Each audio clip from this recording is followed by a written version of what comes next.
money, Lebowski. Bunny says you're good for it. Here's the fucking money, shithead! It's down there somewhere. Let me take another look.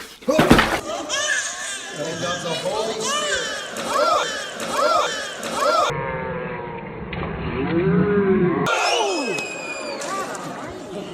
Posisinya saya tuh labil. Jadi saya tuh masuk ke agama lain gitu. Oke. Waktu kecil pun Chen sempat mesantren juga gitu. Cuman nggak lama, cuman beberapa bulan langsung patah semangat. Karena waktu itu di pesantren yang bukan di pesantren saya gitu, maksudnya di pesantren luar. Mungkin gurunya terlalu keras begitu. Akhirnya nggak mau pesantren lagi, patah. Oke. Nah, maka ketika di rumah pun awalnya mau ngaji sama saya, sekeluarga. Tetapi lama-kelamaan karena mungkin sifatnya agak kurang bagus karena anak pertama dimanja. Jadi kalau misalkan dibetulkan ngaji Quran begitu, kalau ngambek gitu nggak mau, langsung tutup Quran, langsung pergi ke kamar gitu. Jadi ngerem di kamar. Nah, makanya setelah dewasa, ya artinya ngaji ke orang tuanya pun nggak mau, di luar pun nggak ngaji juga begitu. Nah, akhirnya mungkin labil. Labil dari segi keimanan. Jadi hidup ini mau apa gitu, mau kemana. Nah, akhirnya Chen ini labil. Ya dia kagetnya saya tuh sebetulnya sudah ada firasat gitu maksudnya. Jadi saya berapa kali mimpi. Jadi anak saya itu ada kayak di Kristen gitu. Sampai ibu kan masih ada. Ibu katanya sempat saya waktu itu ke ibu, katanya sama mimpi ibu juga. Katanya coba anak kamu tuh tanya. Masih Islam apa enggak? Kok sama gitu ibu mimpinya gitu. Saya mimpi terus. Makanya ternyata setelah saya mau cuci baju punya Chen kan dia kuliah. Saya pas rogoh kantong-kantongnya dicek, ternyata kok ada buku-buku Kristen gitu. Akhirnya makin jadilah kekhawatiran saya karena mimpi selama ini terus begitu datang mimpi itu. Nah, ternyata setelah kesini bahaya nih orang nih kalau saya biarkan begitu. Laki perempuan, Mbak? Perempuan. Dan sudah berumur, mungkin di atas 50 umurnya. Dia ini mengaku juga, dia juga seorang penginjil begitu. Dan dia mengatakan Chen itu sudah masuk ke Kristen, sudah login ke Kristen gitu, bahkan sudah dibaptis. Yang saya bikin kaget, video-video baptisan Chen di gereja itu disebarkan.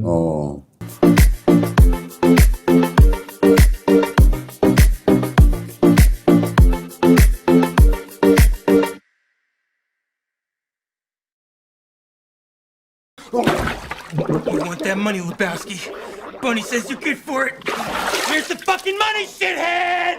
It's down there somewhere. Let me take another look. And of the Holy Spirit.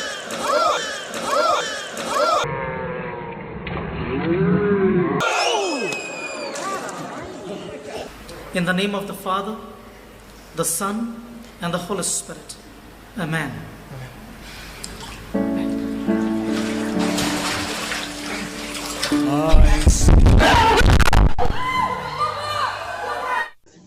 Wow, ba, you're ready. Said your way to Biano. Wow, ba, one out of roll pants. Mem Pesa Bequa one say, Nam or Flaca Cassette was soft one in a road where your pants, Mem Penisa. What you say? It's one no ba, oh, roll pants, no soft penny. May you what I asked your mom. Perform a deliverance on this woman, and okay, he's put on his hand glove. You can gaze as much aside because she needs solution to her problem. Look at. Itu kan di TikTok gitu. Terus? Ya ternyata waktu itu saya tanya sama Chen, betul enggak? Itu enggak disebar di TikTok, cuman di share ke teman kampus, ada teman kampus di DM. Jadi dikirim videonya. Ya itu sih enggak masalah sih kalau buat saya sendiri ya. Lanjut. Ya artinya kalau Abi lihatnya di TikTok sama Bunda, terus kalau bagi saya ini sangat penting. Saya menanyakan kepada anak yang saya sudah dewasa. Bukan berarti saya mau ikut campur perihal keyakinan ya. Saya juga paham dengan Undang-Undang Dasar 45 pasal 29 ayat 1 dan 2 begitu. Tapi sebagai orang tua kandungnya yang sayang dari kecil. Jadi ingin menanyakan juga. Ya artinya ternyata Chen juga kata Chen hilaf. Apakah Chen itu secara sadar masuk ke Kristen ataukah cuma coba-coba saja gitu. Ini namanya anak muda kuliah gitu kan. Nah ternyata yang bikin saya sedikit agak nggak nyaman. Jadi orang ini tiba-tiba telepon dengan saya, bahkan datang ke pesantren, datang ke rumah. Ya artinya kekeh mengatakan bahwa Chen itu sudah masuk Kristen. Jadi Abi, kan dia panggil Abi juga, nggak bisa ngatur-ngatur hidup Chen yang sudah 24 tahun katanya. Jadi biarkan dia memilih. Ya. Sampai-sampai ya intinya saya merasa dirugikan, nama baik saya di upload gitu di media sosial begitu. Ya seolah dia bangga bahwasanya anak seorang ustadz yang di pesantren sudah login ke Kristen. Terus singkat cerita, mungkin ini juga nggak ada hubungan apa pribadi mungkin ya dengan perempuan ini teh. Jadi awalnya saya pikir nggak apa-apa kalau misalkan Chen suka sama dia suka sama Chen walaupun berbeda umur, nggak apa-apa saya bilang. Abi bisa menerima, tapi Abi punya syarat, ya nikahnya di Islam.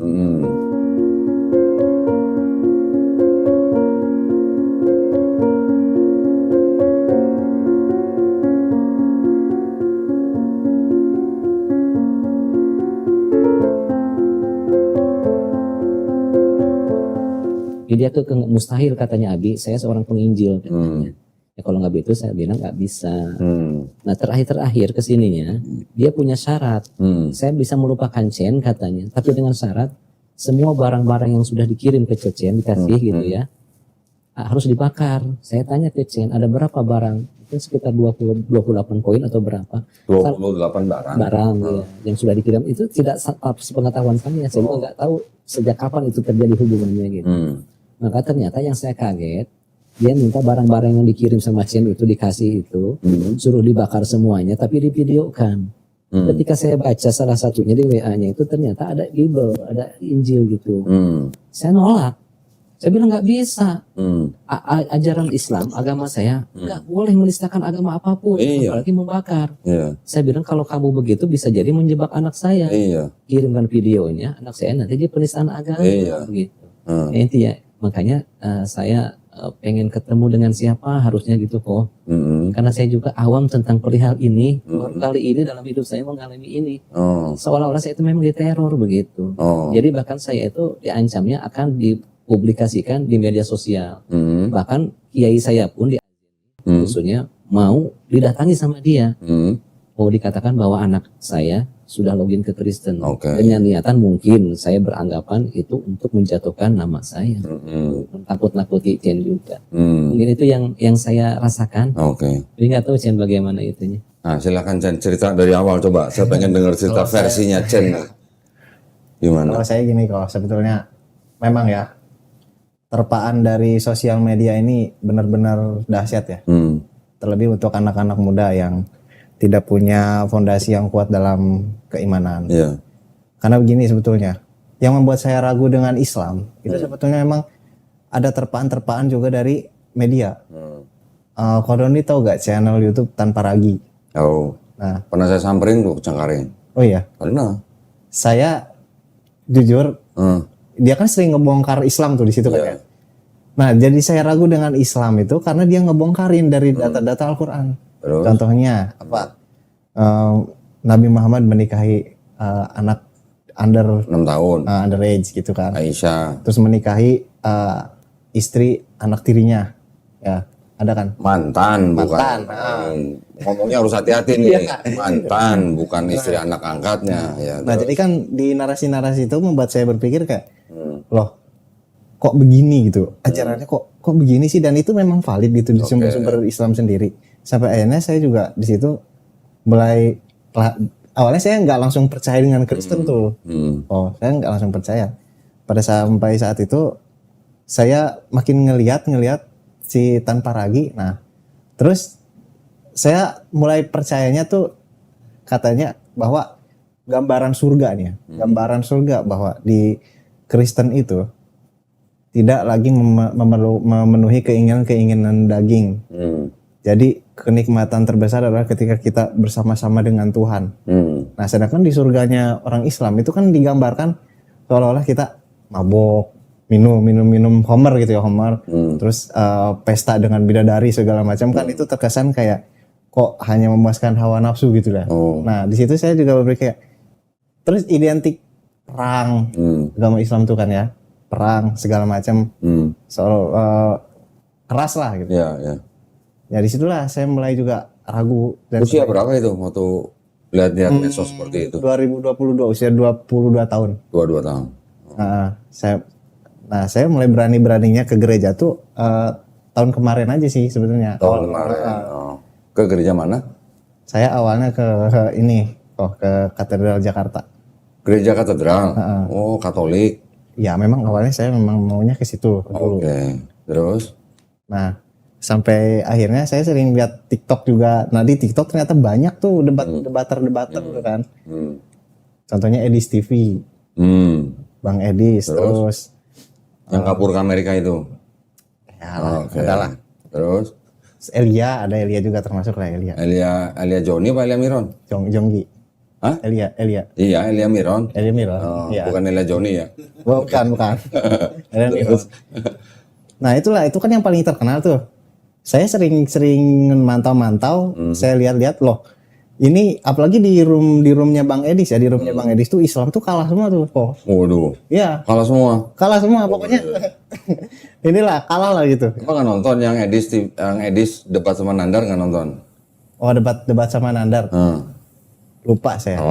Oh yang ngomong bahasa ini ya Ibrani ya. Yang bahasa Ibrani ya. Saya lupa waktu itu. Terus? Tapi kebanyakan sih kalah karena kan memang debatnya itu pakai Al-Qur'an. Jadi Islam yang diserang di situ. Nah, disitulah sebenarnya jadi saya mulai ragu tuh makin sini makin ragu ya di situ karena syarat terpaan itu. Terus akhirnya saya nggak tahu ya. Saya tahu nama Kohdoni sebetulnya. Cuman saya memang nggak pernah lihat aja gitu. Nggak pernah mau cari tahu. Sampai saya kan ikut katekisasi waktu kemarin di salah satu gereja ikut katekisasi, udah belajar segala macam. Oh, bukan yang di katedral? Enggak, karena ada seseorang yang nyuruh saya ditelepon malam-malam, ditelepon, lu kalau mau masuk Kristen, gua saranin jangan ke Katolik deh, karena Katolik sama aja kayak Islam. Waduh, apa yang sama? Dia kan masih pakai ini purgatori. Purgatori istilahnya cuma sistem kepercayaan untuk hari di akhirat. Tapi si konsep petuhanannya kan jauh beda. Iya, dia cuma nyerang di situ aja sih katanya. Masih mendoakan orang mati. Padahal kalau orang mati udah beriman sama Tuhan Yesus, dia udah menerima upahnya. Gak perlu didoain lagi. Terus? Nah, jadi oke lah. Saya waktu itu kan niatnya nyari. Saya nggak mau ngeklaim dulu. Saya harus kesini, harus kesana. Ya, saya ya udahlah ngikut. Saya ikut katekisasi di salah satu gereja. Berjalan berapa bulan ya? Paling juga cuma 3 bulan lah, 3 bulanan, 3 bulan. Habis itu ya udah tiba-tiba saya di call. Ya udah baptis aja sekarang yuk. Yang ngajak siapa? Ada lah. Yang perempuan itu, ya, yang telepon bapak itu. Lebih baik gini aja. Ini kan untuk perhatian publik ya. Di sini kita membicarakan orang itu bukan untuk menghina atau menista atau menghujat. Kita bicara apa adanya kan. Jadi kalau menurut saya mendingan sebutin namanya aja nggak apa-apa. Ya, apa-apa ya. Namanya Lina Wijaya. Lina Wijaya. Ada di TikTok. Lina Wijaya. Ada di TikTok. Lina Wijaya. Ada di TikTok. Lina Wijaya. Ada di TikTok. Maafnya mana? Aku nggak dengar tadi ada kata maaf. Kamu cuma mengatakan terima kasih. Ulang. Oke, nah saya dengar nih dari Melisa nih bahwa waktu itu pihak Lina Wijaya menghubungi pihak kita ngajakin podcast. Yang hubungin Melisa Ecen ini? Itu saya. Oh, karena saya jadi asistennya Bu Lina waktu itu. Oh, nah si Bu Lina Wijaya ini dapat nomor Ecen dari mana? Dari TikTok. Awalnya gini kok. Saya kan masuk ke room di TikTok kan suka ada Komal tuh ya. Komal. Saya masuklah ke situ. Saya kesaksian gitu ya. Kesaksian udah masuk Kristen atau kesaksian apa? Enggak, kesaksian saya ragu dengan Islam gitu. Oh, oke. Saya mulai ragu dengan Islam. Ini ditawarin, lu mau Alkitab nggak? Ini gua kasih. Ada Alkitab di HP. Jangan, katanya. Jangan yang di HP. Ini yang asli aja nih gua kasih. Udah kasih gratis kan.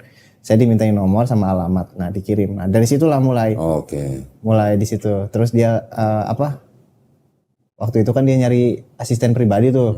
Terus saya nawarin, "Bro, boleh gak saya? Sekalian saya pengen lihat pelayanan gitu. Saya pengen lihat pelayanan publik dong, gimana sih cara dakwah Kristen tuh." Ya udah, boleh. Ya itu saya ikut dia dari situ awalnya. Oke. Nah, ini buat konfirmasi ya tadi ya, buat konfirmasi. Kita mau hadirkan Melisa juga, biar Melisa juga bisa menjelaskan waktu itu ada komunikasi apa gitu, ya. Man, sini man, masuk man. Melisa udah siap nih. Assalamualaikum warahmatullahi wabarakatuh. Waalaikumsalam. Ukti, Ukti apa Cici ya? Cici.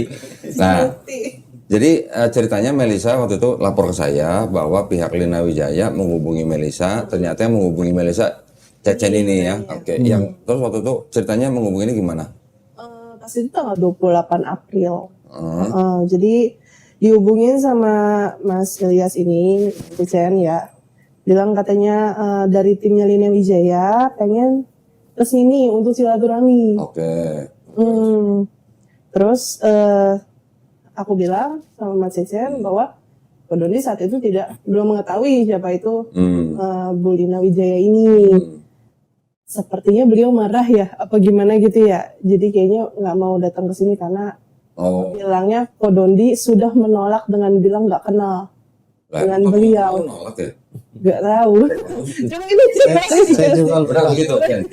sebentar saya lupa chatnya ya. Terus? Sabar. Jadi lu nyuruh gue didonditan sabar pada lu yang mesti sabar. Oh, ini berarti asprinya Bu Lina berarti. Iya, betul ya. Yang menghubungi Ustadz Jalal juga Bu Lina. Oke. Iya. Coba dibuka lagi. Oh, WA-nya. ini. Ko Dondi tidak kenal katanya Kak.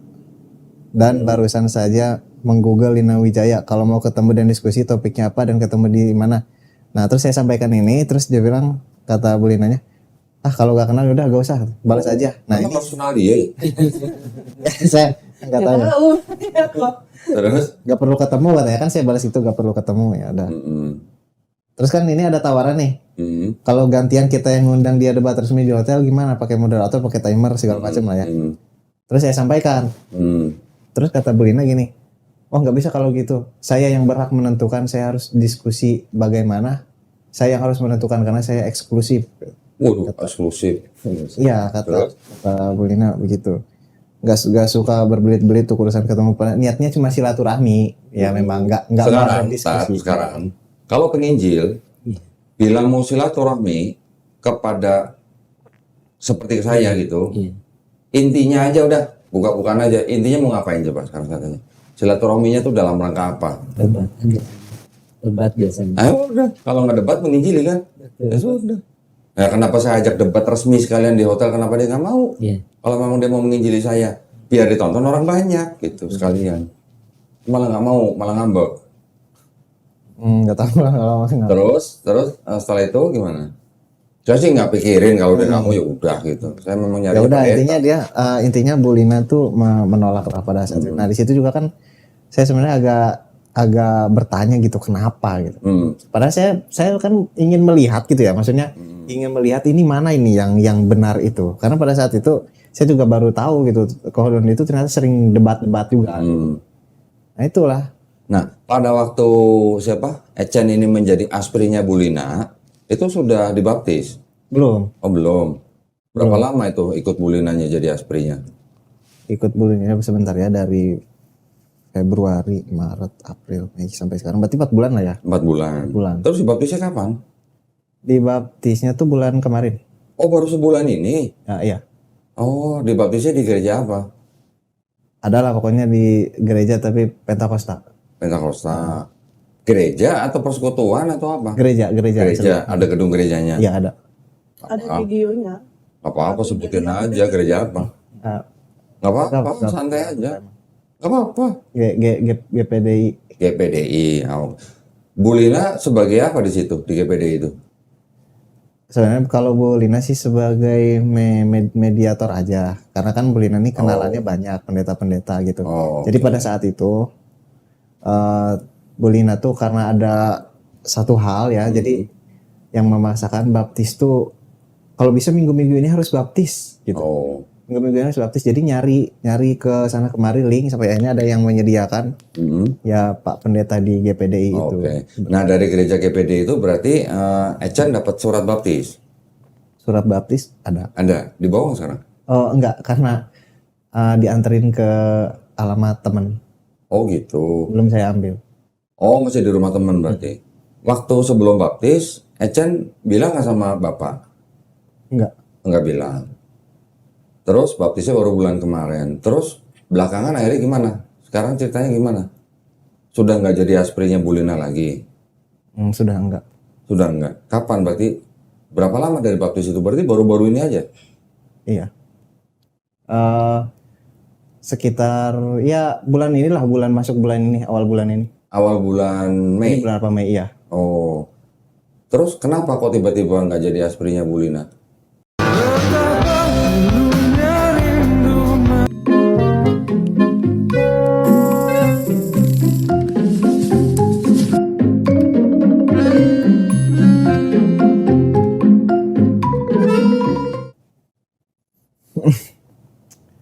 Gajinya kurang atau enggak sih, karena enggak, gimana ya, saya waktu itu tuh pengen balik ke Islam aja. Oh gitu. Karena saya ngerasa enggak nyaman gitu. Tapi berarti udah ikut kebaktian di gereja berarti selama ikut Bu Lina itu? Kebaktian sih sebelum dibaptis pun sering ikut. Iya. Sebelum dibaptis ikut di gereja GBDI itu? Enggak, kalau gerejanya ada. Gerejanya hanya numpang baptis berarti? Numpang baptis aja. Gerejanya di tempat lain. Oh, kebaktiannya gereja lain, baptisnya di gereja GBDI itu. Oke. Nah, ini mohon maaf ya, mohon maaf. Aspri, yang dimaksud Aspri ini, Ecen ini ada hubungan pribadi dengan Bu Lina atau gimana? Hubungan pribadi? Ada? Ada sih sebetulnya. Ada, oke. Ya ini kita buka-bukaan aja, maksudnya kan supaya kita klarifikasi, ya jangan sampai nanti kita ngomong panjang lebar di sini, ternyata ada hal lain yang diungkapkan sama pihak mereka kita nggak tahu malah. Betul. Mendingan kita buka-bukaan aja di sini. Kita bukan istilahnya mau membuka aib siapa-siapa, tapi tujuannya adalah supaya klarifikasi. Jadi kalau misalnya Bapak diteror atau apa, ini kita udah tahu duluan gitu loh Pak. Ya. Nah ketika Ecen istilahnya tidak mau jadi asprinya Bu Lina lagi itu gimana? Heboh atau gimana? Ribut atau gimana? Gini Pak sebenarnya kok. Saya tuh sebenarnya susah nolak beliau ya. Susah untuk nolak beliau. Susah untuk nolak beliau. Kenapa? Karena beliau cantik, kaya atau gimana? Pertama ya kok ya. Beliau tuh sebenarnya lagi sakit parah sekarang tuh. Oh gitu. Sebenarnya saya nggak enak hati sih mau ngomongnya juga sekarang. Iya nggak usah disebutin sakitnya, pokoknya lagi sakit gitu aja lah. Jadi perkara baptis tuh memang saya bilang waktu itu saya siap dibaptis kapanpun. Sampai akhirnya pokoknya harus baptis minggu-minggu ini sih. Soalnya saya nggak ada jaminan saya bakal masih hidup sebulan ke depan gitu. Iya karena penyakitnya itu. Ya udah ikut saya. Terus? Saya ikut.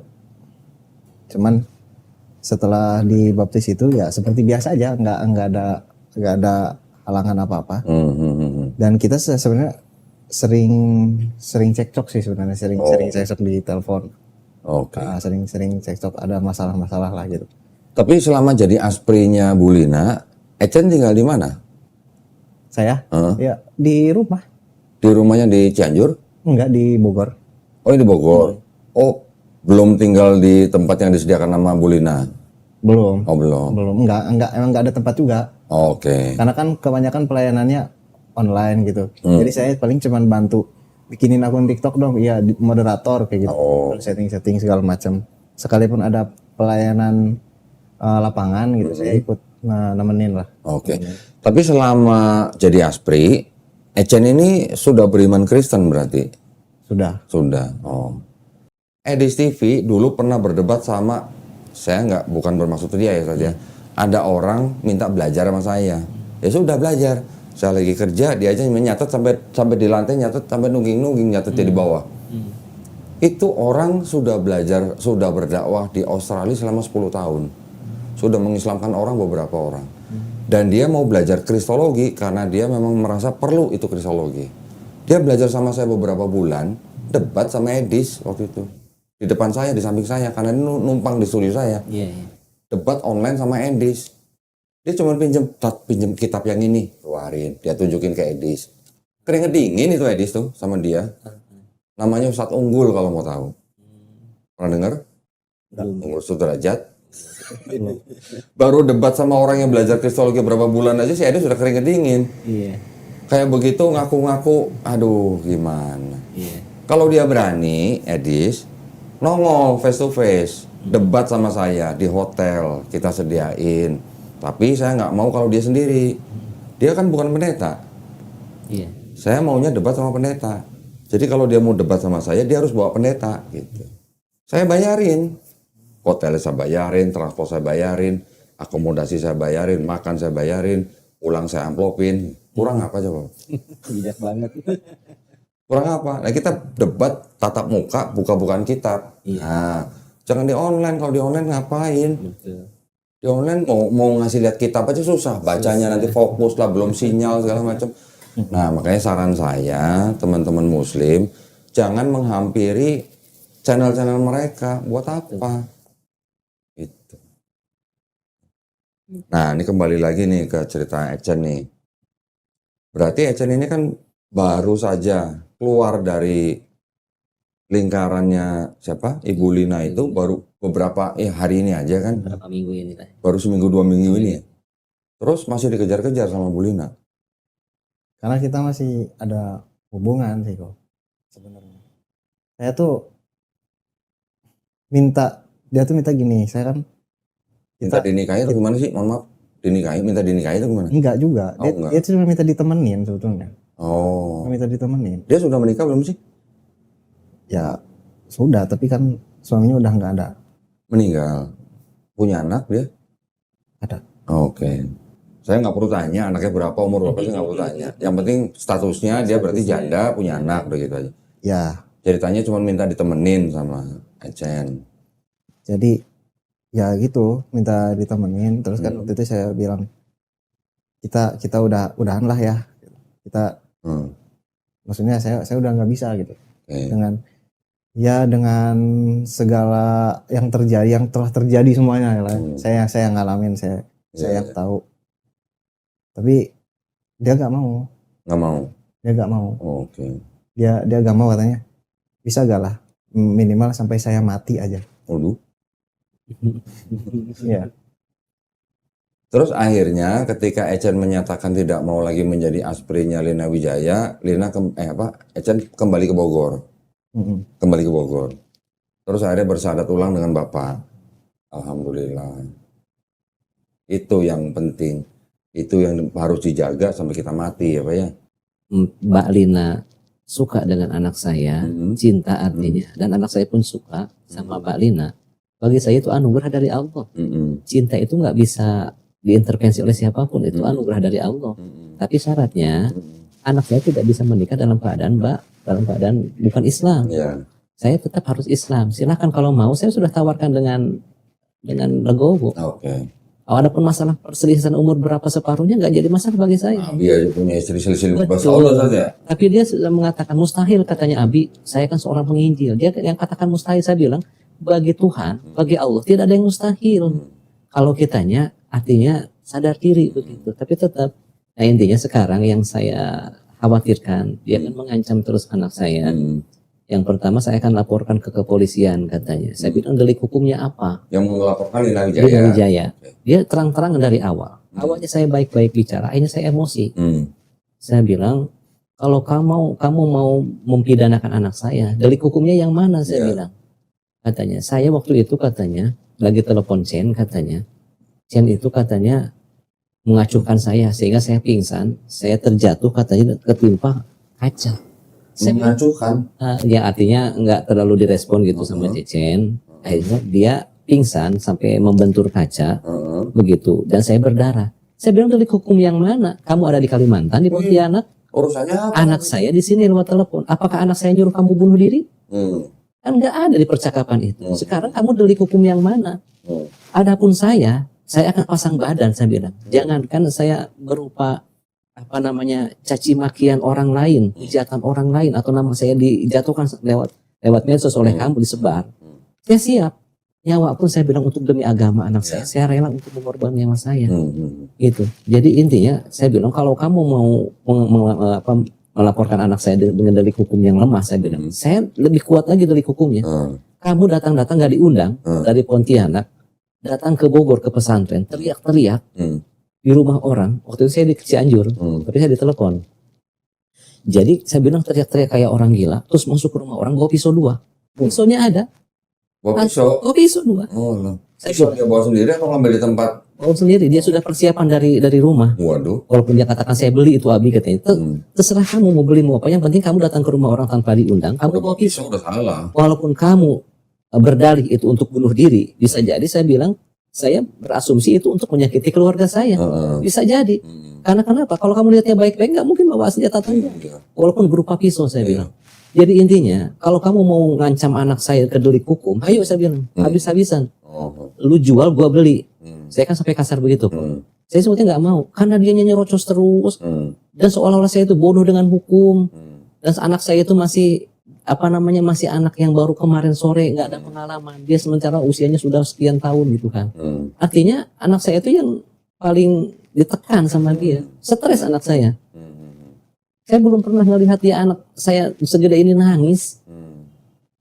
Saking bebannya berat dia gitu. Makanya saya bilang, katanya Abi, kenapa katanya jadi begitu? Abi jangan ikut campur.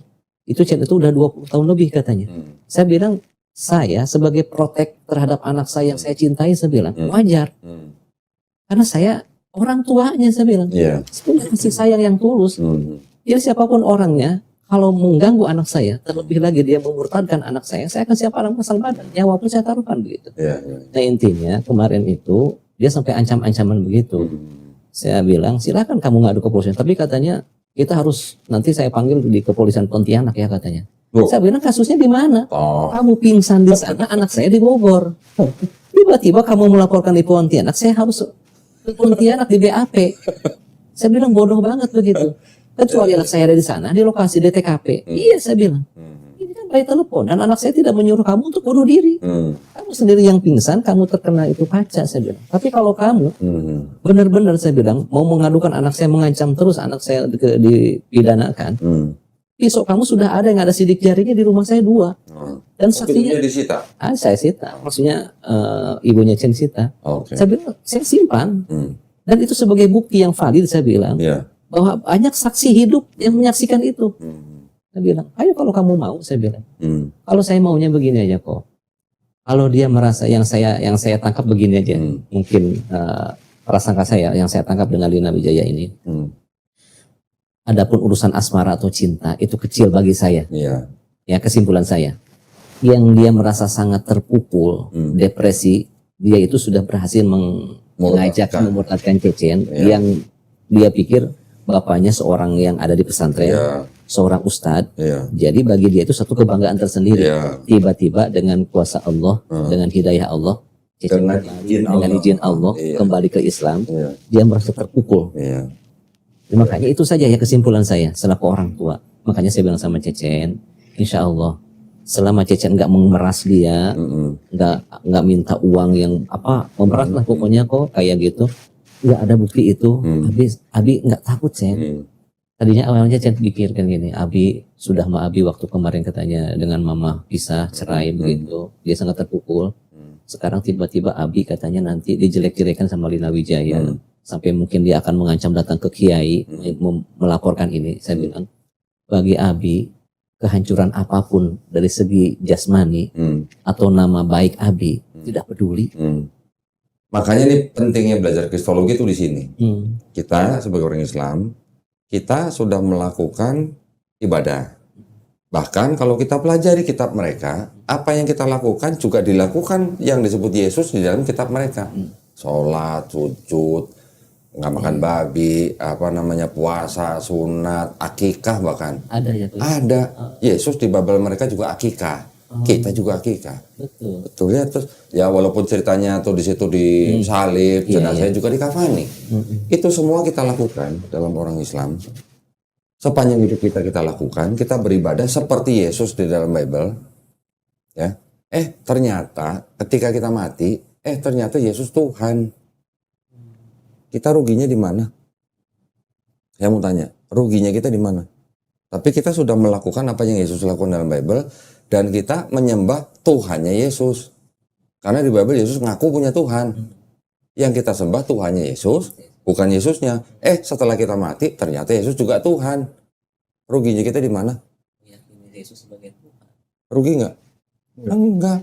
Nanti kalau Yesus komplain, kenapa lu nggak nyembah gua misalnya? Nanti Tuhannya Yesus akan bilang, akan bela kita. Tenang aja, dia udah nyembah gua. Selesai. Betul nggak? Ini pemikiran simpel kan? Ya, pemikiran. Nanti kalau Yesus komplain, kenapa lu nggak nyembah gua misalnya? Nanti Tuhannya Yesus akan bilang, akan bela kita. Tenang aja, dia udah nyembah gua. Selesai. Betul nggak? Ini pemikiran simpel kan? Ya, pemikiran.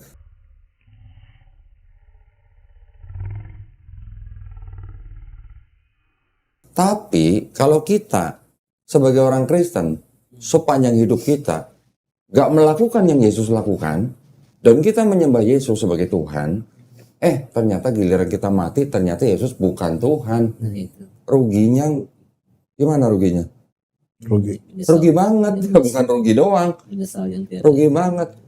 Nih ya, jutaan orang di akhirat sana yang sudah meninggal, banyak yang mohon-mohon supaya dikembalikan lagi jadi manusia.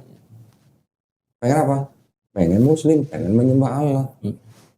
Tapi udah terlambat. Nah kita yang belum terlambat nih, kita masih dikasih kesempatan nih.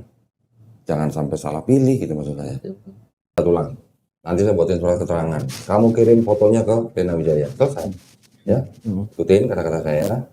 2 kalimat syahadat dalam bahasa Arab. Nanti kita lanjutkan dalam terjemahan bahasa Indonesia. Ya. Bismillahirrahmanirrahim.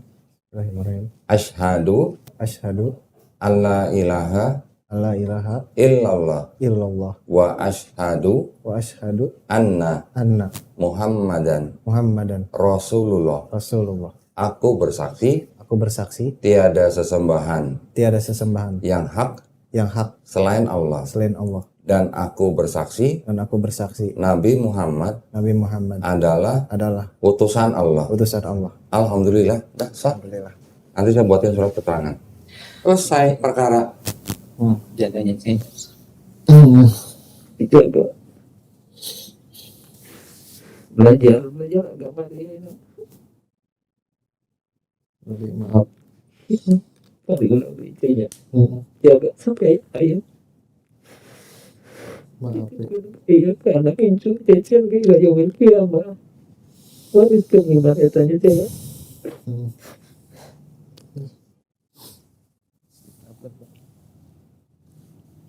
Alhamdulillah. Dan yang penting kamu harus tetap istiqomah ya. Iya, Pak. Ya, jangan sampai tergelincir lagi. Istiqomah ya. Amin.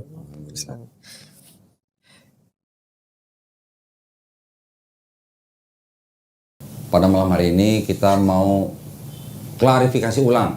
Nah, klarifikasi ulang ini dalam rangka supaya setelah ini mudah-mudahan sudah tidak ada lagi bahasan mengenai ini ya. Jadi kalau mau bahasan lagi, saya sih pengennya langsung di depan meja hukum gitu ya. Jangan ada framing sana, framing sini, framing sana, framing sini gitu. Saya sebenarnya juga, buat saya kayak gini nih sebenarnya suatu hal yang tidak perlu diomongin panjang-panjang ya. Jadi istilahnya sempat murtad gitu ya. Saya nggak bilang apakah gara-gara mereka, tapi kan Cecen sendiri yang cerita bahwa Cecen sendiri yang terpengaruh oleh medsos, ya kan?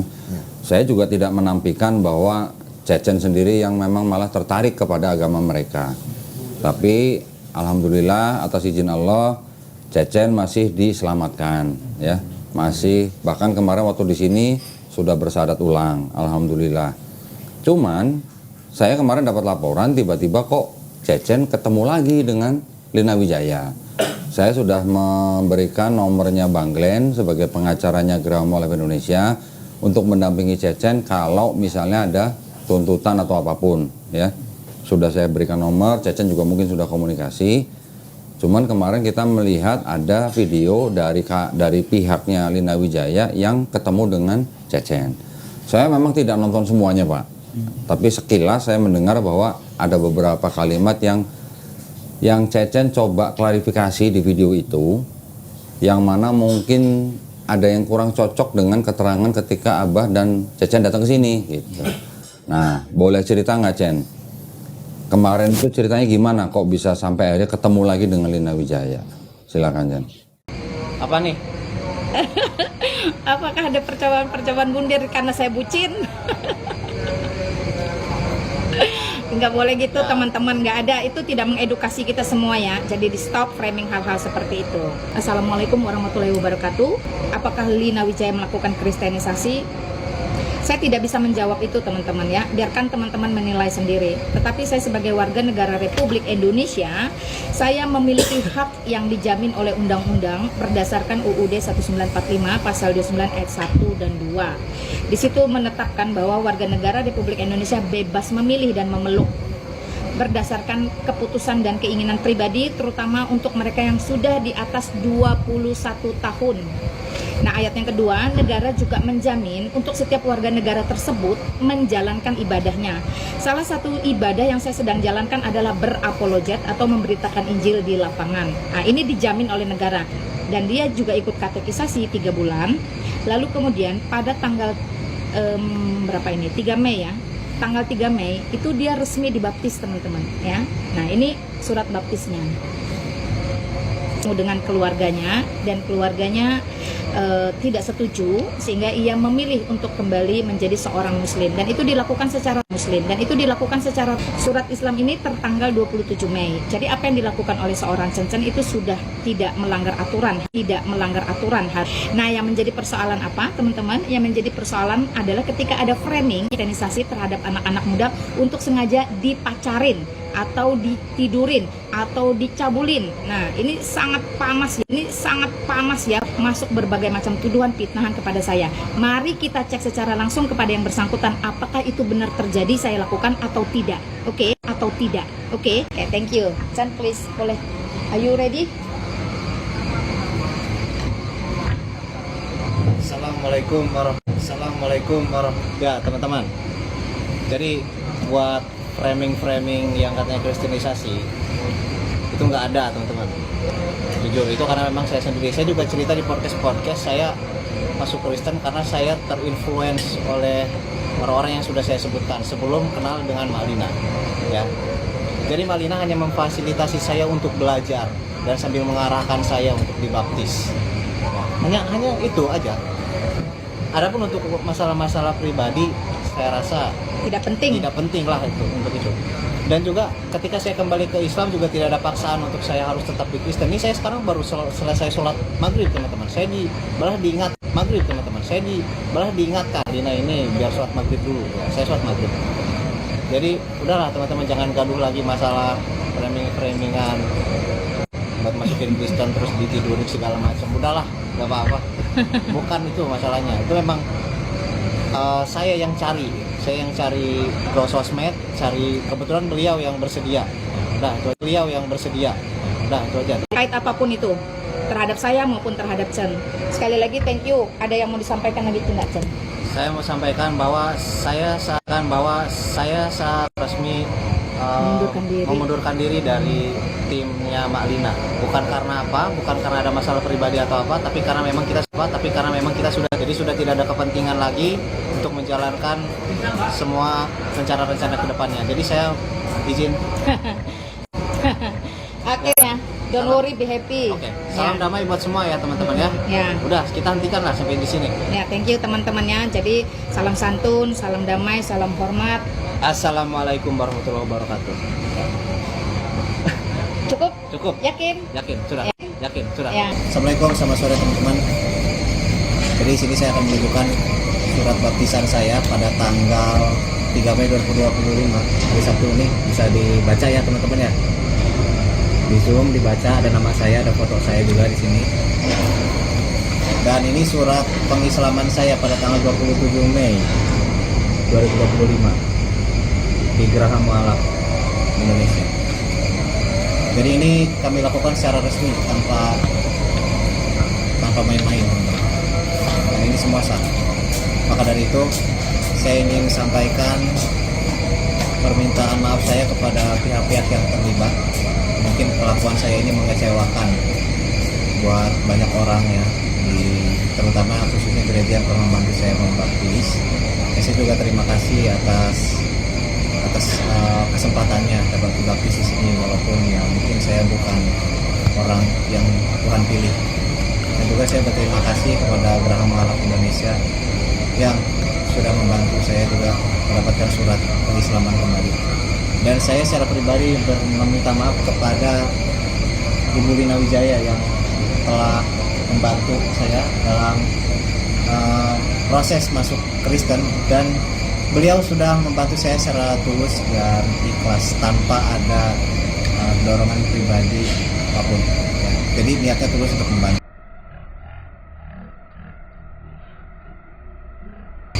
Jadi di situ sudah teman-teman clear ya. Saya atas kemauan saya sendiri, beliau hanya fasilitator. Oke. Sekian teman-teman ya. Assalamualaikum warahmatullahi wabarakatuh. Maafnya mana? Aku nggak dengar tadi ada kata maaf. Kamu cuma mengatakan terima kasih. Ingatin saya gini. Oh iya. Ulang. Tahu aku aja duluan. Enggak, dia kan belum minta maaf. Mak nanti Oke, udah. terakhir penutup. Kalau sekali lagi minta maafnya nggak usah gitu, gini aja. Salaman nih.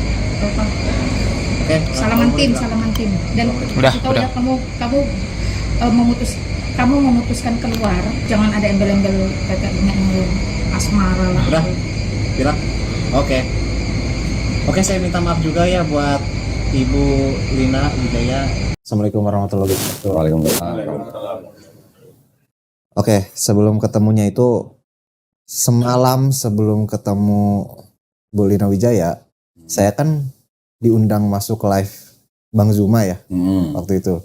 Terbawa emosi, ya saya masih teringat kali hujatan-hujatannya terhadap Tuhanku, terhadap nabiku, dengan sombongnya, dengan pongahnya menghina Tuhanku, tertawa, terkeke-keke, pakai hijab segala macam. Pingin rasanya ku makan mentah jantungnya orang itu. Oke. Ya, silakan. Oke, saya mau ngomong juga ya teman-teman. Bismillahirrahmanirrahim. Di sini saya nggak tahu ya permasalahan Bang Zuma dengan Bu Lina seperti apa. Jangan panggil Bu Lina di sini, panggil aja Lina. Oh iya, udah. Gini ya Bang Zuma ya, mohon maaf sebelumnya. Sekarang ini saya tahu kondisi beliau.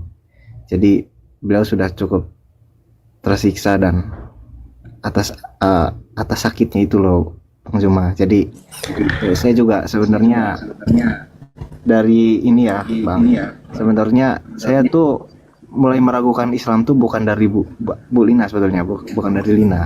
Karena memang saya awalnya tuh nontonnya tanpa ragi, terus nonton Edis, terus nonton siapa lagi ya yang ada di YouTube tuh namanya channelnya Sunnah Nabi. Jadi memang ada penyerangan terhadap Islam dengan data-data Islam sendiri. Jadi saya di situ mulai ragu. Nah, ketemu dengan Lina ini memang itu nggak sengaja di komal TikTok. Dan saya di situ cuma ngomong aja saya ragu dengan Islam, saya mau belajar Kristen. Nah, ditawarinlah Alkitab. Ditawarin Alkitab, ya udah nanti hubungi nomor admin ya. Ya udah saya hubungi, dikasih alamat saya, dikirim Alkitab. Adinda, mohon di depan kami di sini jangan sebut surat kabar dari barat itu dengan sebutan Alkitab. Sebut Bible. Iya. Oh mohon. Iya, Ya, silakan. Baik. Kasihlah Bible begitu. Jadi memang kalau dari saya sendiri, saya akui memang lemahnya iman saya, teman-teman.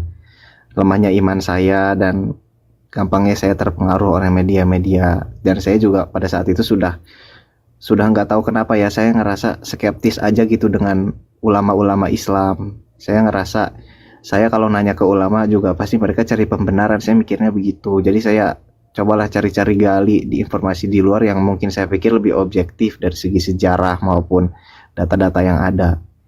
Tapi kan memang nyatanya mereka pun sebetulnya benci dengan Islam. Jadi mereka subjektif juga jatuhnya dari sumber-sumber yang saya baca itu. Nah, jadi pada saat itu saya mulailah belajar tentang kekristenan. Dan kebetulan pada saat itu yang bersedia ya Lina, ya Mbak Lina itu bersedia. Jadi saya sebetulnya masuk Kristen itu bukan karena dia, tapi karena memang saya sendiri, ya. Ini dulu, saya sendiri yang cari. Kebetulan dia tuh hanya fasilitator aja pada saat itu, ya. Jadi disitulah saya belajar dengan dia segala macam. Udah, tapi saya sekarang udah taubat dan kembali kepada Islam karena ya itu tadi, saya pertama ingat ayah saya, ya teman-teman, ingat ayah saya ini seorang ustadz gitu, seorang ustadz. Saya juga mikirin perasaan ayah saya gimana. Nah setelah itu juga saya nonton debat Islam dan Kristen tuh di Bang Donditan, di Koh Donditan. Awalnya saya nggak pernah mau tahu gitu isinya apa. Tapi setelah saya nonton itu, saya akhirnya ragu sendiri dengan apa ajaran Kristen, karena memang di tiap debat Koh Donditan itu beliau selalu mendominasi. Jadi sampai akhirnya, loh kok begini gitu ya. Akhirnya saya pilih untuk balik lagi lah ke Islam, dan alhamdulillah Koh Dondi bersedia gitu. Saya juga minta maaf lah buat teman-teman semua yang Islam. Mungkin saya dulu juga pernah lah, walaupun nama saya nggak seterkenal orang-orang yang lain, saya juga pernah jadi pembenci gitu untuk Islam. Padahal saya lahir di keluarga Islam. Saya menyesal sebetulnya karena hal itu, ya. Saya juga ya dalam hati saya lah, saya bertobat sungguh-sungguh kepada Allah Subhanahu Wa Taala. Semoga teman-teman yang lain nggak ada yang ngalamin kayak saya. Saya kalau kalian semua ragu, misalkan mulai ragu dengan ajaran Islam atau yang lain, kalian tanya dulu lah ke ustadz-ustadz kalian. Dan satu lagi, jangan lihat Islam itu dari orang-orangnya. Karena Koh Felix Siau pernah bilang begini, kalau saya lihat Islam itu dari orangnya, maka saya mungkin akan murtad lagi. Jadi memang semua orang tuh nggak ada yang sempurna, teman-teman. Ya, nggak ada yang sempurna. Kalau kalian masih terus mencari kesempurnaan di dunia ini, itu nggak akan pernah dapat. Nggak akan pernah dapat kesempurnaan itu, dan tidak akan pernah kalian temui. Ya, jadi kalau kalian selalu nuntut bahwa orang-orang Islam harusnya begini, harusnya begono, enggak. Kalian fokus ke diri kalian sendiri dulu deh, perbaiki diri kalian sendiri. Apakah kalian sudah baik?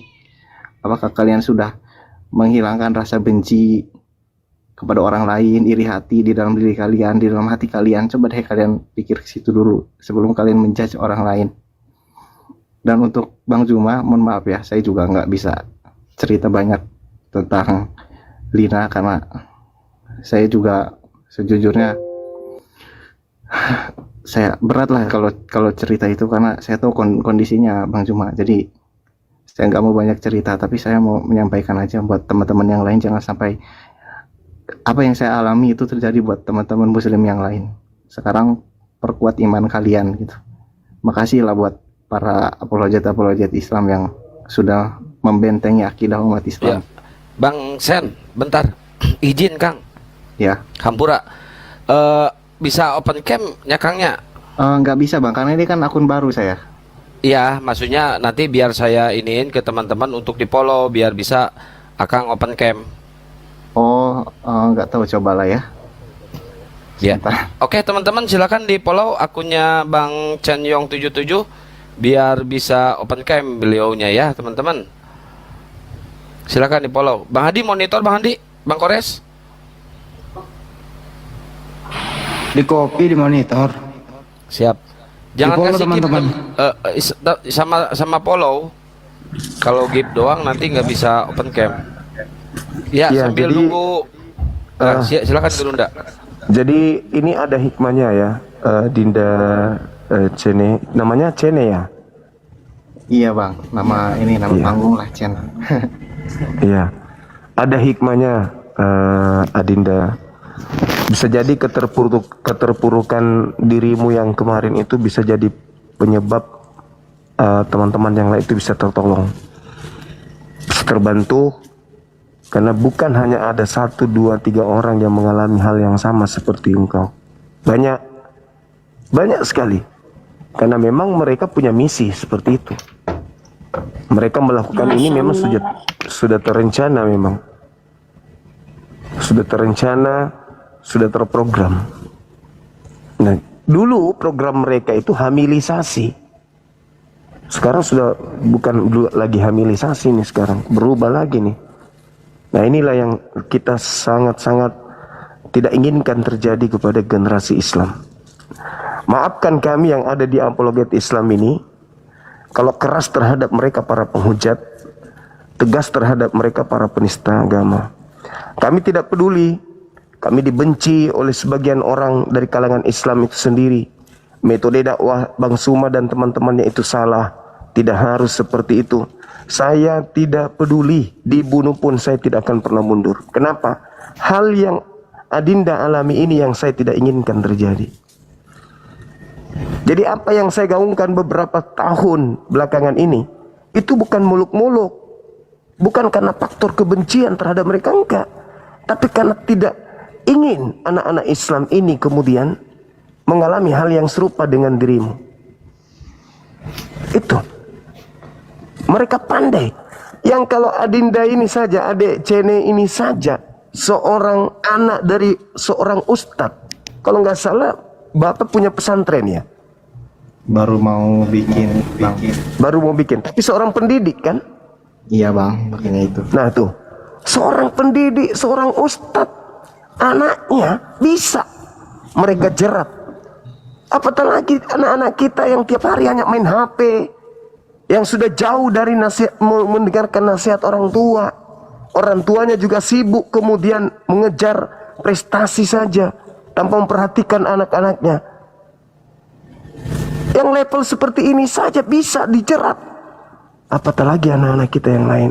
Maka maafkan saya, ya sahabat-sahabat Muslim dimanapun berada, ketika saya hadir bersama dengan tim saya untuk melakukan perlawanan, perang logika bersama dengan orang-orang ini, orang-orang misionaris seperti Lina ini, yaitu adalah panggilan jiwa, bukan dibuat-buat, bukan karena ingin tenar, bukan karena ingin dikenal, bukan karena ingin materi, bukan, semata-mata karena kami ingin menegakkan tali agama Allah, khususnya kepada generasi Islam agar mereka tidak dimurtadkan. Itu. Nah ini memang banyak yang tidak suka. Wah, apa itu Bang Suma? Ngapain setiap malam kayak gitu? Ya, ini akibatnya. Saya sudah pernah sering katakan kepada orang yang pernah mengatakan, ngapain kau ngurusin agama orang lain? Urusin aja agamamu dulu. Ngapain kau urusin ini? Saya katakan, ya memang enak. Kamu ngomong seperti itu memang enak. Tapi kamu belum merasakan kalau di antara anak-anakmu yang ada dalam rumah tiba-tiba murtad. Itu tidak mungkin. Saya sudah menanamkan akidah yang mantap sama anakku. Kuajarkan mereka sholat, kuajarkan mereka tahajud. Saya tertawa. Saya katakan apa? Apa kurangnya Nabi Adam alaihissalam bercakap langsung dengan Allah? Di sana tidak ada HP, di sana tidak ada internet, di sana tidak ada kemaksiatan-kemaksiatan seperti hari ini. Hanya dilarang makan buah, tetapi jatuh. Apatah lagi kalau cuman modal, anakku sudah saya sekolahkan di pesantren, anakku sudah rajin sholat. Jangan sombong. Iblis itu bisa hadir di mana saya dan kapan saja, dan bisa menjatuhkan siapapun. Ini contohnya. Ini contohnya. Anak seorang ustadz, ini contohnya. Jadi maafkan saya teman-teman sekalian, sahabat-sahabat, orang tua saya yang tidak suka dengan metode dakwah kami, metode penyampaian tablik kami, ya ini jalan yang harus kami tempuh demi untuk menyelamatkan kemudian generasi kita. Karena kalau tidak, mereka akan semakin merasa hebat. Bayangkan saja, sekolah teologi mereka mengajarkan tentang Islam yang tidak sesuai dengan kaidah Islam, menanamkan kebencian kepada anak didiknya untuk membenci Islam, menghina Islam, menghina Allah, menghina Rasulullah. Mereka dididik seperti itu. Habis itu kita sebagai umat Islam tidak membentengi anak-anak kita, hancur sudah kita, hancur. Karena itu jangan menghalangi dakwah kami. Kalau perlu justru dukung kami, dukung Kodondi, dukung API, dukung Arimatea, dukung kemudian teman-teman yang ada di MMCI, di MCI, ya semua penggiat dakwah lintas agama, tolong didukung. Boleh nggak ceritain awal mula ketemu si Brekele ini? Brekele ini? Awal mula ketemu, bisa diceritain bang? Awal mula ketemunya memang saya yang pengen ketemu ya bang ya. Saya pengen ketemu karena setelah dikasih Alkitab tuh saya sering teleponan intens gitu, sering nanya-nanya tentang kekristenan. Nah terus sampai Bang Chen, jangan nyebut Alkitab Bang Chen. Oh iya maaf. Bible aja Bible. Bible ya, Bible itu. Bible ya. Bible. Nah, belajar Bible. Terus sampai akhirnya saya mulai merasa pengen ketemu dong gitu. Pengen belajar langsung. Nah, sampai pada tanggal 1 Februari itu beliau bilang, saya tanggal 1 ada di Jakarta nih, kalau mau ketemu yuk ketemu. Pertemuan pertama ya kita ngobrol-ngobrol lah biasa, nggak ada hal yang aneh, cuma ngobrol-ngobrol biasa. Terus pertemuan yang kedua itu pada tanggal 22 Februari ya. Saya tanggal 22 Februari itu saya diundang ke acara ulang tahun beliau. Saya diundang, saya datanglah ya kan. Terus beliau juga bilang, saya seminggu nih di Jakarta, kalau kamu mau ikut aja bareng sekalian lihat pelayanan gitu kan, penginjilan lapangan tuh gimana sih. Kan karena pada saat itu saya baru join Kristen, baru ya istilahnya berani lah menampakkan diri untuk belajar Kristen. Saya juga ikut dong, tertarik, gimana sih pelayanan lapangan tuh, penginjilan tuh gimana. Saya ikut. Nah udahlah, di situ jujur ya bang ya, jujur saya melihat kebaikan beliau, saya jadi jatuh cinta sama beliau. Ini saya ngomong jujur aja, saya ada perasaan sayang sama beliau tuh sebetulnya, karena saya ngelihat ya baiklah, beliau tuh orangnya baik, itu suka berbagi segala macam. Terus bisa dibilang tuh beliau tuh kalau kemana-mana ya, misal ngajak ngumpul gitu, pasti beliau yang bayarin semua gitu. Terus beliau juga sebenarnya orangnya perhatian, care lah ke sesama. Makanya saya nggak tahu kalau misalkan beliau itu banyak yang benci, ya mungkin di luar image dia yang asli gitu. Dia kan punya personal branding Lina Wijaya gitu, Lina Wijaya yang seperti apa saya juga nggak tahu ya sebelumnya, karena memang saya kenal beliau tuh baru gitu. Saya tidak tahu masa lalunya seperti apa, yang katanya bisa dibilang tuh mungkin masa-masa jayanya lah, masa-masa jayanya di Oke, udah paham. Artinya sambil ingin belajar Bible ada rasa kan gitu ya, itu intinya. Terus berapa kali pertemuan intens, apa yang Anda bahas? Masalah hati kah, atau masalah Bible kah, atau apa yang Anda bahas di kala ketemu? Silakan. Macam-macam sih bang. Di samping kita pelayanan penginjilan lapangan, istilahnya bagi-bagi berkat lah ya. Ada ketemu teman-teman pendeta, bagi-bagi obat kayak gimana, pelayanan lah gitu, gimana sih melayani orang gitu ya istilahnya. Sambil itu juga kita ya jalan-jalan bareng gitu sebagai pasangan yang pelayanan ya. Oke, lanjut ya. Maaf ya kalau saya potong. Terus kemudian apa yang menyebabkan sehingga Anda murtad dan dibaptis? Karena jatuh cinta kah? Enggak. Atau karena hal lain kah? Silakan. Kalau itu seperti yang saya bilang tadi, saya memang ragu dengan Islam, sehingga waktu itu ditanya, kamu siap gak kalau dibaptis sekarang? Terus saya bilang saya siap dibaptis kapanpun, tapi saya memang nggak mau, itu bukan tujuan utama saya gitu ya dibaptis. Saya memang maunya belajar aja, pengen tahu. Toh karena pada kenyataannya yang penting percaya, masalah baptis itu bisa belakangan gitu. Maksud saya begitu, saya juga nggak mau buru-buru, tapi saya bilang kapanpun saya siap. Oke, kata beliau, karena kondisi penyakitnya mungkin takut gimana, takut nggak ada umur atau apa, katanya udah baptis buru-buru aja ya, bulan kemarin tuh baptis aja ya. biar siapa tahu ini terakhir saya lihat kamu.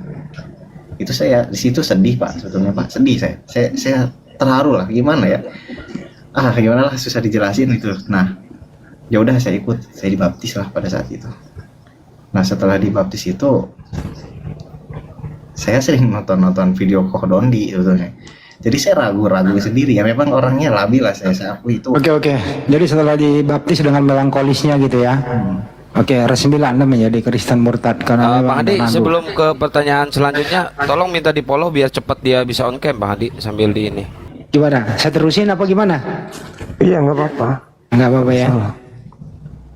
Jadi di Tapi sini ada ini juga, maafkan dah. Ada ini juga kalau rasa tidak pantas untuk dipublish, jangan diumbar semuanya di sini. Kami udah ngerti kok si Lina itu jauh sebelum ada ini kenal sama dia, kami udah tahu. Nanti kami akan tunjukkan videonya juga. Sebenarnya setelah saya ini nggak mau banyak ngomongin Lina ya. Saya nggak enak hati sebetulnya. Jujur lah, saya nggak enak hati juga sama dia gitu. Itu sudah hukuman dia karena telah menghujat Allah dan Nabi kita.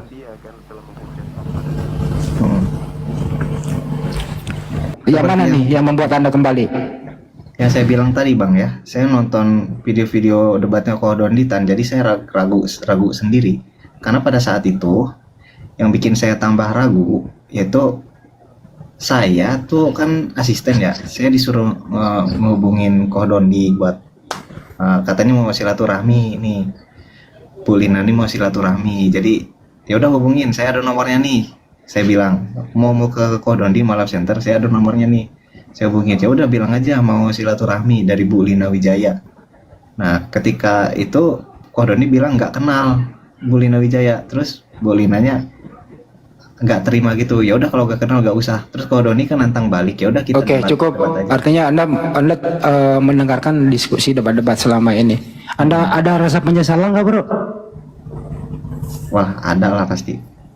Ungkapkan di sini aja, tapi nggak usah lah ya, penyesalannya nggak usah, kita semoga kedepannya lebih baik. Woi dia bikin VT galau-galau loh, Chen, gara-gara lu kayaknya. Udahlah Bang. Cinta yang dulu gitu-gitu deh. Anyway Chen, gini ya, ini gue terakhir untuk yang untuk yang Lina Wijaya ini. Yang nyosor duluan, lu atau dia? Gua akuin gua Bang. Oke, lanjut. Berarti jaratnya berhasil. Nah ini salah satu ininya, videonya ya. Mungkin sebelum kenal sama Lina ada ini. Kalian boleh kesel ya sama Bu Lina mungkin karena perkataannya atau apa. Tapi saya mohon memaafkan dan udah jangan dihujat atau gimana. Ya karena sakitnya itu udah nggak bisa diapa-apain teman-teman. Dia dengan sakitnya saja sudah menderita. Udahlah, saya juga nggak tega gitu. Ada ini juga jangan mau mempersamakan kami umat Islam ini, perasaan kami ke dia dengan perasaan dirimu dek. Kami tidak akan pernah memaafkan. Mungkin setelah dia mati membusuk baru kami maafkan. Berbeda kami dengan dirimu, kamu kan pernah dekat, pernah jadi asistennya, wajar itu. Kami sebagai umat Islam nggak terima atas hinaannya. Jadi kami tidak akan pernah memaafkan. Sampai dia membusuk di neraka pun kami tidak akan maafkan. Itu. Ya, jadi ada ini silahkan Anda maafkan karena Anda pernah dekat, itu perasaan ya, kami memaklumi itu. Tapi kalau kami tidak ada maaf bagi Lina Wijaya. Itu. Kasih. Lalu kenapa si Olo diganti? Si Olo memang pantas diganti karena dia tidak mencerminkan sebagai Olo. Dia tidak pernah bisa mencerminkan bahwa dirinya adalah Allah. Allah itu adalah pencipta, sumber segala kuasa. Saya tanya, di mana kuasanya kalau dia nuzul ke dunia jadi batu bentuk vagina? Tetapi karena saya datang, si cuma menolak bertemu, takut, katanya masih tidur, yaitu menurut Ripa lagi tidur di dalam sarung, bermain burung, terserah dia lah ya. Lalu si Kores juga katanya tidur, saya telepon, saya WhatsApp, tidak ada yang mau keluar, tidak ada yang mau respon.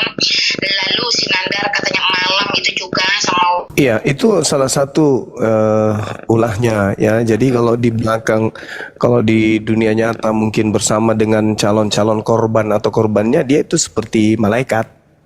Tapi kalau di depan di depan sosmed kayak begini, hinaannya terhadap Islam Allah itu ya gini, ini belum apa-apa ini. Hinaannya itu sangat luar biasa tuh. Dan ya saya boleh katakan kemungkinan sakitnya dia itu karena ada panggilan polisi, bisa jadi. Ada panggilan polisi, bisa jadi. Ada panggilan polisi, bisa jadi. Jadi pura-pura sakit, karena selama ini kita lihat dia sehat-sehat aja. Dia ke Medan, dia ke Kalimantan, dia ke Pontianak, sikit-sikit ada di beda pulau. Saya takutnya dia ini penyakitnya penyakit Lombok, sakit-sakit Lombok. Kecuali kalau dia maaf kena penyakit AIDS kah atau apa, mungkin. Saya curiganya itu sih. Tapi kalau penyakit-penyakit lain, saya rasa enggak. Dia itu segar bugar. Dia segar bugar dan baru-baru aja, tunggu dulu, saya lihat WA-nya ke saya dengan teleponannya itu kapan dia telepon saya nih. Kalau dia sakit parah, saya rasa nggak mungkin juga dia di IGD masih WA-WA-an sama adik ini. Tanggal 22 Mei, hari apa itu? Dia masih miss call saya.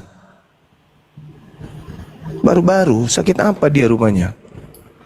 Kalau dibilang sakit parah, sedikit lagi dia mau meninggal, ya alhamdulillah sih kalau segera. Tapi kalau dibilang sakit, saya curiga dibuat-buat. Karena takut, karena sudah panggilan kedua. Sedikit lagi dijemput. Ya tapi alhamdulillah dirimu sudah kembali. Cuman yang perlu ada ini pahami, Lina itu bukan cuma you yang jadi korbannya. Saya yakin itu. Karena videonya dulu-dulu sebelum dia hapus videonya, itu banyak sekali kemudian euforia yang dia pertontonkan karena dia memenangkan jiwa-jiwa menurut dia. Itu. Jadi dirimu jangan terlalu merasa tersakiti karena tidak sama lagi, jangan. Entah kamu itu korban yang keberapa dari dia. Ya. Jadi nggak usah terlalu ini. Kalau di usia sekarang yang 50 tahun aja dia bisa menggait berondong kayakmu, bagaimana usia dulu mereka? Dia usia 30 tahun, 20 tahun, 40 tahun. Usia sudah bau tanah aja bisa kayak gitu, apalagi waktu masih muda. Jadi nggak usah kau tersakiti. Bahkan kau harus kuat. Kami umat Islam bersama dengan dirimu, gak usah khawatir. Justru dia itu juga sekarang dalam keadaan terancam itu. Ya gak usah takut, Cen. Ya tapi kan ini takut. posisinya Gurunda, si L ini kan terlapor nih, sebentar lagi mungkin jadi TSK. Apakah bisa dia melaporkan? Kalau posisi masih bisa. Iya. Intinya dari Kodondi sudah mengatakan akan mengirimkan pengacara gratis. Ya. Dari Bang Juma juga sudah bikin backup, Cen. Dua-duanya tetap ke saya, jadi aman ya. Saya tetap ada di depan. Jadi apapun yang kabarnya saya langsung ya. Betul. Nggak usah khawatir. Nda. Salam sama Bapak ya, sama Ustadz. Sama Abi. Iya Bang. Iya sama Abi. Iya. Salam keluarga. Nggak usah khawatir. Chen Yong, apa yang menyebabkan Enggak, gua revisi. Nonton apa sampai Chen Yong itu oleng imannya dari Islam? Silahkan. Ya. Ada channel di YouTube namanya Sunnah Nabi. Pada tahu gak kalian, teman-teman? Atau di bawah pada tahu gak? Ada channel. Tahu. Lanjut. Ya, itu pertama. Terus kedua ada namanya Tanpa Ragi. Ya. Tanpa Ragi 2. Terus?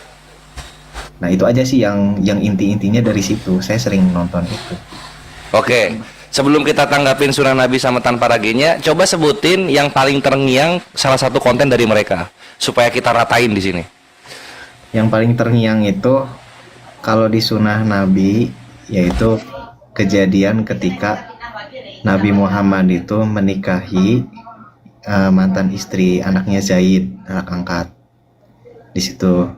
Nah di situ kan narasinya, masa Nabi kayak gini, terus saya mikir iya juga kenapa kayak gini gitu. Itu bodohnya saya ya teman-teman, maaf ini bukan maksud apa. Terus kalau yang di Tanpa Ragi itu tentang pokoknya series Abdul Amburadul ada di situ, series Abdul Amburadul. Jadi oke, Tanpa Ragi nanti diingat-ingat dulu, kita bahas dulu yang pertama ya, menikahi fitnahnya itu menikahi menantu kan gitu ya. Oke, silahkan Gurunda, gas. Latar belakangnya dulu, asbabul nuzul daripada ayat suci Al-Quran yang menceritakan itu surah Al-Ahzab ayat 37. Jadi Said itu bukan anak kandung Rasulullah, bukan anak kandung beliau. Beliau anak angkat, dan posisi Zainab ini bukan menantu. Baik pada saat dia menjadi istri daripada Said maupun setelahnya, dia bukan menantu. Kenapa? Karena Said ini bukan anak kandung, dia hanya anak angkat. Nah, adapun hikmah sampai ini dilakukan oleh Rasulullah untuk memutuskan mata rantai kebiasaan orang-orang jahiliyah waktu itu, yaitu gemar mengangkat anak menjadi anaknya, anak orang menjadi anaknya, sehingga mengganggu kemudian aturan tentang mahram. Contoh misalnya, ketika orang-orang pada zaman itu kalau tidak diputuskan oleh Rasulullah, maka akan terjadi sampai hari ini. Misalnya nih, Pak Bom-Bom, seorang muslim, tetangganya ada orang susah, karena tidak sanggup kemudian menyekolahkan anaknya, diambillah anak tetangganya itu sebagai anak angkat. Nah, yang terjadi pada zaman itu, anak angkat ya anak kandung, tidur bersama, bergaul bersama, dan seterusnya. Apakah keadaan itu masih bisa bertahan beberapa dekade ke depan? Belum tentu. Sedangkan hari ini banyak orang yang kemudian anak kandungnya aja dituin, apalagi kalau cuman anak angkat. Nah, sekarang kalau muncul orang-orang jahat, nah ini cantik anaknya, anakmu aku ambil anak angkat ya, cantik juga di sana anakmu, kau ambil anak angkat ya, sehingga terjadi banyak kemungkinan yang hal-hal seperti itu terjadi. Sehingga itu ingin dipatahkan oleh Rasulullah. Nggak boleh lagi ada anak angkat.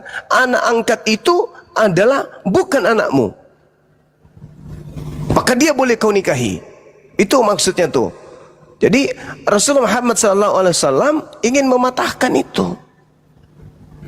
Dan itu memang sudah perintah Allah dalam Al-Quran surah Al-Ahzab ayat 37 yang saya katakan tadi. Di situ Allah mengatakan, falamma qada Zaidun minha wataran zawwajna kaha likai la yakuna alal mu'minina haraj fi azwaji adiyaihim. Nah, ini sebenarnya sudah kelihatannya sih sudah diterangkan sama orang tua daripada adik kita ini, apalagi beliau adalah ustadz. Nah, saya kira begitu. Itu hikmahnya. Itu akan selalu berbalik kepada iman mereka sendiri. Mereka bilang itu adalah najis dan nista ketika menikahi menantunya sendiri, walaupun itu fitnah gitu. Karena posisinya sudah cerai dan tidak ada menantu mertua di dalamnya, kan gitu. Nah, kalau misalnya memang buat tanpa ragi dan sunnah Nabi itu adalah najis dan fitnah, terus kenapa nenek moyang Tuhannya mereka di Kejadian 18 nomor 6 sampai 11 itu ada Yehuda menggauli menantunya Tamar, prot-prot itu sampai keluar anak. Kenapa bisa begitu? Nah, Cenyong kepikiran nggak ke sana? Enggak, saya malah nggak tahu itu, Bang. Ah, nggak tahu kan? Disembunyiin sama mereka. Mereka akan menyembunyikan yang mereka hujat. Jadi gini konsepnya. Wah, nggak apa-apa kita menghujat kitab kita, yang penting Islam sakit hati. Padahal yang mereka fitnah, tadi contohnya yang tadi itu ada di kitab mereka sendiri. Gitu loh. Hajar Aswad itu kan batu suci gitu ya, batu yang disucikan. Kenapa itu bisa dicolong, terus bisa dipecahin sampai 7 bagian? Padahal Mekah aja pas mau diserang sama Raja Abraha pada zaman Nabi Muhammad lahir, itu kan Allah langsung nurunkan bala bantuan ini, dari burung ababil tuh ya. Nah, kenapa ketika batu itu diambil oleh perampok-perampok yang punya Ka'bah putih dari Yaman itu bisa keambil gitu. Jadi saya mikir kayak, ini bener gak gitu? Ini bener gak sih keajaiban-keajaiban kayak gini, tapi kok bisa jadi pecah gini, batu Hajar Aswadnya diambil gitu. Ya itu Bang, silakan Bang, mohon maaf. Surat Al-Lahab ya, kalau nggak salah, yang celakalah kedua tangan Abu Lahab itu ya. Nah, jadi di situ di framingnya tuh begini Bang, Tuhan kok nggak maha pengampun sih, Tuhan kok baper malah ngutukin ciptaannya gitu. Nah, jadi di situ juga saya mikir, oh iya juga gitu loh. Padahal kan harusnya Tuhan tuh menunggu sampai ajal seseorang tuh wafat, menunggu taubat, maha pengasih kayak gitu. Jadi pada saat itu dengar surat Al-Lahab, terus di situ juga disebutkan, coba kalian pikir orang Islam sholat isi bacaannya ngutuk-ngutukin orang yang udah gak ada, yaitu Abu Lahab tadi ya. Nah itu juga saya kemakan di situ bang. Mohon maaf teman-teman, atau kalau ucapan saya ini agak ini, saya pengen tahu gitu, itu aja. Oke. Nah, mengenai soal pengutukan atau ada ungkapan gini ya, yang ini yang kontras sekali dengan Islam di Kristen itu. Tuhan itu kan harusnya nunggu, kan gitu. Tuhan itu harusnya kan menunggu dia bertobat lalu kemudian mengampuninya, gitu bahasanya ya. Sekarang gua tanya secara logika, ketika lu mengharuskan Tuhan begitu, ini Tuhan jongos lu atau sesembahan lu? Makanya Abu Lahab tidak pernah bertobat sampai dia meninggal. Jadi apa yang dibawa sama dia itu, sama mereka itu menjebak mereka sendiri sebenarnya. Mereka itu ingin memberikan syubhat kepada Al-Quran, tetapi kisah itu membuktikan keagungan Al-Quran itu sendiri, bahwa Al-Quran itu maha betul, maha benar. Nah, saya di situ ngomong-ngomong lah panjang lebar di situ. Nah, padahal di ucapan-ucapan saya itu saya lebih ke arah sesuai realita gitu, tidak ada yang dibuat-buat. Jadi saya hanya berbicara mengenai fakta apa yang terjadi, dan di situ bahkan banyak orang yang bilang, wah Chen lu masih sayang lah sama Lina Wijaya, ini kayaknya masih mendukung Lina Wijaya nih. Bukan seperti itu, sebetulnya saya situ menyampaikan apa yang sebenarnya gitu, apa kejadian yang sebenarnya. Nah cuman di pihak Bu Lina Wijaya sendiri pada saat mereka nonton, Bu Linanya sendiri juga nonton live saya tersebut, tidak terima. Sudah turun kayak gitu, ngechatin saya tuh, turun, sudah, kamu hanya dimanfaatkan mereka dan lain-lain sebagainya. Saya di spam telepon, makanya waktu di live Bang Zuma itu saya sempat berhenti tuh, diam dulu. Terima Karena telepon. ya di spam tuh telepon terus sampai ini saya matikan WhatsApp saya. Nah, karena kejadian itu, ketika live sudah berhenti, saya kan matikan WhatsApp. Saya di malam itu saya ngerasa gak enak atau gimana gitu perasaan saya. Apa saya udah nyakitin perasaan dia gitu. Ya sini ya Bu Lina itu. Sampai akhirnya saya tidur pun gak nyaman tuh. Pagi saya coba kontak. Saya coba telepon. Oh, Cece yang telepon Lina? Iya, paginya. Halo, saya bilang, dengar gak ucapan saya semalam di live Bang Zuma seperti apa? Terus dia bilang, saya percaya kamu orang baik. Kamu mau ketemu saya gak sekarang? Saya ada di Jakarta, katanya. Lina ngomong gitu. Terus saya bilang, ya udah saya ketemu. Karena memang sebelum kejadian itu, setelah tayangan dari video kodon itu, dia bilang, Chen, ada beberapa kesalahan. Dia bilang saya, ada beberapa kesalahan. Yang mana ya yang salah? Saya bilang. Kamu bilang di video Kohdondi bahwa yang ngasih nomor itu kamu, seolah-olah dia yang minta nomor saya. Ya, saya baru ingat ternyata memang pada saat itu saya yang nyari nomor dia, karena dia itu kan mau ngasih Alkitab. Jadi dia bilang, hubungi nomor saya ya, ada di deskripsi YouTube. Nah, saya baru ingat, oh iya kejadiannya kayak gitu. Ya sorry deh, mau diklarifikasi nih. Ya udah nanti klarifikasi pas ketemu, dia bilang kayak gitu. Nah itu aja sih. Terus dia nggak senang tentang masalah-masalah pribadinya itu ke blow up ke media. Ya udahlah, saya pada saat itu nggak mikir tentang perasaan Abi. Pada saat itu pada saat itu mikirnya, oh ini nggak perlu dipublish ya. Oh ya udahlah, bilang aja nggak ada gitu. Saya pikirnya kayak gitu. Nah akhirnya saya mengiyakan tentang pisau dan bunuh diri itu.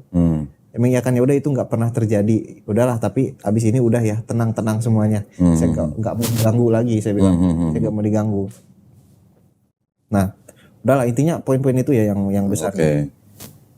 Nah sampai akhirnya terjadilah video klarifikasi saya secara terpisah yang direcord, terus yang live di TikTok dan YouTube-nya, sama klarifikasi mengenai surat baptis dan surat pengislaman dari Kohdondi itu, yang dinyatakan bahwa ini kejadian resmi gitu, bukan main-main. Nah, malamnya ketika saya sampai rumah, dia ada posting, nyenggol Kohdondi, dan yang lebih parahnya itu nge-tag tempat saya tinggal, instansi tempat saya tinggal, tempat pendidikan, tempat saya tinggal di pesantren lah istilahnya. Wah, nggak bisa dong kayak gini. Saya bilang, kalau mau posting jangan yang provokatif dong. Kan kita janjinya apa? Kita mau bikin damai buat semua. Ini kalau kayak gini malah bikin perang lagi. Ya udah, Nah diralat lah, dihapus postingan itu. Sampai akhirnya si Melisa tadi ngirim lagi, Chan ini maksudnya apa? Loh, kok ada lagi postingannya? Tapi di situ memang nggak nge-tag tempat saya tinggal, pesantren tempat saya tinggal. Nah di situ, kok ada lagi postingannya nih? Kenapa? Padahal saya udah ngasih tahu, udah wanti-wanti, udah jangan bikin ribut lagi gitu. Saya pengen udah selesai aja lah, damai gitu. Ya udah, sampai akhirnya tadi pagi tuh saya benar-benar bikin peringatan ke dia, saya ngechat bahwa setelah apa kejadian kemarin, Abi kecewa dan pihak semua kecewa. Saya menyampaikan sesuatu yang bukan fakta demi membela kepentingannya beliau, kepentingannya. Dan saya mengabaikan perasaan orang-orang yang sudah membantu saya selama ini. Jadi saya juga minta maaf buat teman-teman semua, terutama buat ayah saya sendiri, abi saya. Saya minta maaf karena ketidaktahuan dan ego saya pada saat itu. Nah disitulah sampai akhirnya pagi-pagi tadi saya chat, sudah kita berakhir di sini, semua orang, saya sudah membuat semua orang di sini kecewa, jangan ada hubungan lagi. Udah saya blokir nomornya semua. Sudah sampai situ. Oh, jadi sekarang udah diblokir. Ya. Ibu Lina Wijaya kan sedang dilaporkan ya? Iya, sedang dilaporkan di Polres Jakarta Selatan. Itu LP-nya ada, nanti bisa ditampilkan kok sebagian aja. Itu di situ Lina Wijaya dilaporkan karena perkataannya mengatakan bahwa Allah turun ke dunia menjadi batu yang berbentuk kemaluan wanita. Bayangkan omongannya seperti itu. Ya. Videonya udah direkam semua. Ada videonya, buktinya kalau perlu saya tampilkan banyak penghujatan saya pegang. Penhujatannya dia banyak, dan dilaporkan di Jakarta Selatan, di Medan juga dilaporkan, di Jawa Timur dilaporkan. Jadi banyak. Jadi kemarin itu yang satu keuntungannya kenapa Cecen bisa ketemu Lina Wijaya, itu saya pikir berarti dia selama ini berbohong kepada polisi karena nggak mangkir datang panggilan. Dia selalu bilang saya sakit. Udah dipanggil berapa kali? 2 kali kok. 2 kali. Tidak datang. Nah jadi dengan ada podcast itu membuktikan bahwa selama ini bohong. Jadi malah saya tadi malam bukannya saya marah sama Cecen, saya malah berterima kasih kan, makasih Cecen saya bilang. Kasih tahu. Tuh, B. Jadi kan kadang-kadang kita nggak tahu ya kejadian apa, ternyata ada hikmah apa di belakangnya. Ternyata dengan ketemunya Cecen sama Lina, kita tadinya marah sama Cecen nih, misalnya ya kita marah. Ternyata malah bisa menguntungkan teman-teman kita yang lain. Ya kita ikutin aja hikmahnya apa gitu. Ya kita sudah mendengar sendiri bahwa podcast pertama kali di sini dia sudah cerita seperti itu. Kita nggak ada bilang bahwa itu Lina Wijaya melakukan kristenisasi, kita nggak bilang begitu kan, nggak ada bilang begitu. Tapi Cecen sendiri yang mengaku bahwa dia yang tidak yakin dengan Islam sehingga dia sampai ikut sama Lina Wijaya. Sudah terjadi. Sampai akhirnya mau bertobat, mau bersyarat ulang, kita cuma bisa bilang alhamdulillah, ya nggak Bi? Nah, tadi sudah dengar sendiri bahwa Cecen mengaku poin-poin yang disampaikan dalam klarifikasinya Cecen itu adalah bisa dikatakan pesan sponsornya Lina Wijaya. Kalau misalnya pihak Lina Wijaya tidak terima dengan klarifikasi kita malam hari ini, ya sudah kita bawa aja ke meja hijau, meja coklat ya, Lin. Pengadilan mata hukum udah. Oh iya, mata hukum, jalur hukum gitu lah. Ya gitu aja ya Bi ya. Nah jadi Abi jangan terlalu pikirin lagi udah. Pada malam hari ini sudah selesai sudah gitu loh. Yang penting sekarang Cecen juga sudah bilang bahwa dia sudah blokir nomornya Lina. Ya sudah. Selesai gitu kan. Mulai sekarang Cecen tinggal mulai ini aja. Berbenah gitu lah. Berbenah diri aja. Saya udah tawarin besok Selasa udah ikut aja di sini. Kalau nggak ada kegiatan, misalnya lagi nggak ada kuliah, ya udah di sini aja bantu-bantu kita ngapain kayak gitu. Ya.